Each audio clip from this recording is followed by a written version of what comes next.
Chuck Norris, born Carlos Ray Norris on March 10, 1940, in Ryan, Oklahoma, grew up in a home marked by poverty and uncertainty. Life in a small rural town meant limited opportunities, and his family struggled to stay financially stable. His father, a mechanic and veteran of World War II, battled alcoholism, which often created tension at home. Chuck and his brothers spent much of their childhood learning to cope with difficult circumstances while relying heavily on their mother, Wilma, who worked long hours to support the family. These early experiences left Chuck feeling shy and unsure of himself. At school, he often kept to the background, not because he lacked ability, but because confidence came slowly. Yet those quiet years planted something powerful inside him, an understanding of perseverance. The challenges he faced as a child did not define his future. Instead, they quietly prepared him for the resilience that would later shape his life and career. Searching for identity in the military. At 18, Chuck Norris joined the United States Air Force, hoping to find direction and independence. He was stationed at Osan Air Base in South Korea, serving as a military policeman during the late 1950s. Life overseas was both challenging and eye-opening. Being far from home forced him to confront his insecurities and learn discipline in ways he never had before. During his free time, he discovered a local martial arts school where students practiced Tang Soo Do. Watching the precision and focus of the training fascinated him. Eventually, he stepped inside and began learning the art himself. Progress wasn't immediate. His movements were clumsy and his confidence fragile. But he kept returning to the dojo night after night. Slowly, martial arts became more than physical training. It gave him structure, self-respect, and a sense of identity he had never felt before. That discovery would change the course of his life. The discipline that changed everything. Training in Tang Soo Do became the turning point that helped Chuck transform uncertainty into determination. His instructors emphasized patience, discipline, and the importance of improving step by step. For someone who had long struggled with confidence, these lessons were powerful. Martial arts gave him a language through which he could express strength and focus. The progress was gradual. Earning each belt required months of effort, but each milestone reinforced his belief that dedication could overcome doubt. By the time his Air Force service ended in 1962, Chuck had earned a black belt and developed a deep respect for martial arts philosophy. The discipline he gained during these years stayed with him for the rest of his life. It wasn't just about fighting techniques. It was about personal growth, responsibility, and resilience. Those lessons would guide him as he returned to the United States and began searching for a future beyond military life, building a dream from a small dojo. When Chuck returned to the United States, martial arts were still relatively unfamiliar to many Americans. Determined to share what he had learned, he opened a small karate school in Torrance, California. At first, the dojo had very few students, and there were moments when he wondered if the dream would survive. To support his family, he worked other jobs during the day while teaching classes at night. Slowly, word began to spread about the dedicated instructor who emphasized respect and discipline as much as technique. His teaching style attracted students from many walks of life, including celebrities and athletes curious about martial arts training. The dojo became more than a business. It was a community where people learned confidence and self-control. For Chuck, it was also proof that persistence mattered. The same determination he had learned in Korea was now helping him build something meaningful back home, dominating the karate tournament scene. During the late 1960s and early 1970s, Chuck Norris became one of the most respected competitors in American karate tournaments. He competed across the country, facing skilled fighters in events that tested both technique and endurance. Over time, he built an impressive record and earned recognition as a world middleweight karate champion multiple times. His success wasn't based on flashy moves, but on precise timing, discipline, and relentless practice. These victories helped bring attention to martial arts in the United States and inspired many students to begin training themselves. For Chuck, tournaments were also personal milestones.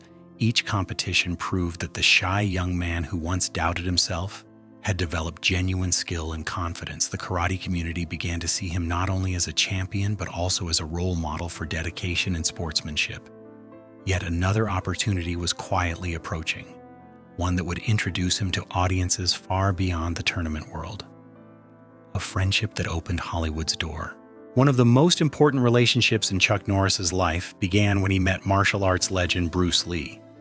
The two men shared a deep respect for martial arts and often trained together, exchanging ideas about technique and philosophy. Their friendship eventually led to an opportunity in film. In 1972, Chuck appeared alongside Bruce Lee in the movie Way of the Dragon. The film's famous fight scene, filmed in the Colosseum in Rome, became one of the most memorable martial arts moments in cinema. Although Chuck played the antagonist, his performance impressed audiences worldwide. The role introduced him to the film industry and showed that his martial arts skills could translate effectively to the screen. More importantly, Bruce Lee's encouragement gave him confidence to pursue acting seriously. That encouragement would shape the next phase of his career.